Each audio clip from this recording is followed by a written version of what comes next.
distingués invités, Excellences, Mesdames, Messieurs. Եվրոպական ամենամեծ դահլիճներից մեկում հնչել է հայուսանողի ձայնը։ Միջազգային հարթակում սա ապագա իրավաբան Տիգրան Մանուկյանի երրորդ ելույթն է։ Շատ կարևոր շեշտադրում եմ կատարել, ասելով, որ մենք վաղվա քաղաքացիներ չենք, վաղվա առաջնորդներ չենք, մենք այս պահի, այսօրվա հաջորդ րոպեի եւ հաջորդ տարիների քաղաքացիներն ու առաջնորդներն ենք եւ մենք արդեն պատրաստ ենք վերցնել պատասխանատվություն մեզ վրա եւ իրականացնել բարելավումներ, քանի որ սա մեր մոլորակն է, սա մեր աշխարհն է, սա մեր երկիրն է։ Տիգրան Մանուկյանը մարդու իրավունքների պաշտպանի հետ միասին է Ստրասբուրգում մասնակցել Եվրոպայի խորհրդի ՄԻՊ հաստատությունների համար կազմակերպված բարձրաստիճան համաժողովին։ Այստեղ կարևորվել է ժողովրդավարական գործընթացներում երիտասարդների մասնակցությունը, նրանց կապը պաշտպանի ու ազգային հաստատությունների հետ։ Առաջին հերթին սա շատ տեսանելի է դարձնում Հայաստանում երեխաների եւ երիտասարդների իրավունքների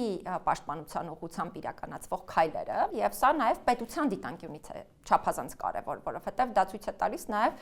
պետության վարկանիշը եւ ունեցած ազդեցությունը հենց այս ոլորտում։ Երիտասարդ պատվիրակը ելույթ է ունեցել ֆրանսերենով ներկայացրել ՄԻՊ-ին առընթեր երիտասարդական հասարակական խորհուրդը 2022-26 թվականների աշխատանքի արդյունքը, Հայաստանում օրենսդրական փոփոխությունները, այդ թվում երիտասարդական քաղաքականության վերաբերյալ օրենքը։ Երիտասարդ պատվիրակը ուրախ է, որ իրեն կարճ ժամանակում հաջողվել է պատրաստել Հայաստանին վերաբերող ելույթի տեքստը եւ այն գրեթե անվրեպ ներկայացնել բարձրաստիճան համաժողովին։ Առաջին մի քանի վայրկյանը բնականաբար ադապտացիոն շրջանն է, երբ որ նոր է ադապտացվում ամբիոնին, նոր է ադապտացվում մարդկանց։ Հետաքրքրականն այն էր, որ այնտեղ մենք ունեինք մարտահրավեր նետող երիտասարդ, անգլերեն ասում են young challenger,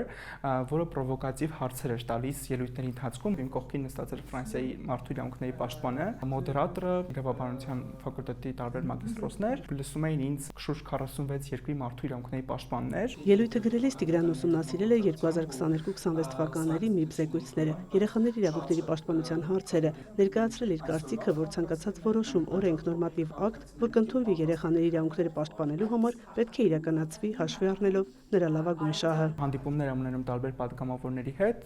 ազգային ժողովի եւ անընդհատ որ քննարկումներ ունենում օրինակ օրենքի նախագծերի քննարկման փուլում, ինձ համար շատ կարեւոր է հասկանալ արդյոք տվյալ իրավունքի սուբյեկտը մասնակցում է օրենքի նախագծի քննարկմանը, արդյոք շահերից բխում է նրա, թե ոչ, թե դա պարզապես ուղղակի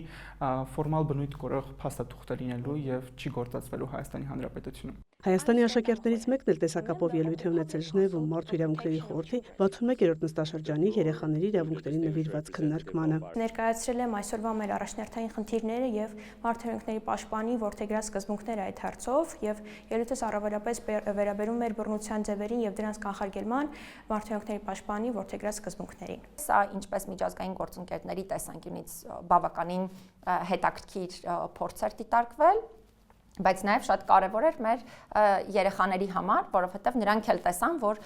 իրենք ազատորեն կարողանում են իրենց ձայնը բարձրացնել, ընդ որում նաև քննադատական ձևաչափով եւ կարողանում են այսպիսի բարձրաստիճան հարթակներում մասնակցություն ունենալ։ Պաշտպանի գլխավորած պատվիրակության կազմում հայ երեխաներն ու երիտասարդները մեկ անգամ չէ, որ միջազգային ամբիոններից ներկայացրել են երեխաների իրավունքների պաշտպանության խնդիրներին նվիրված դիտարկումներ, անդրադարձել դրանց լուծման նպատակով պետության պարտավորություններին։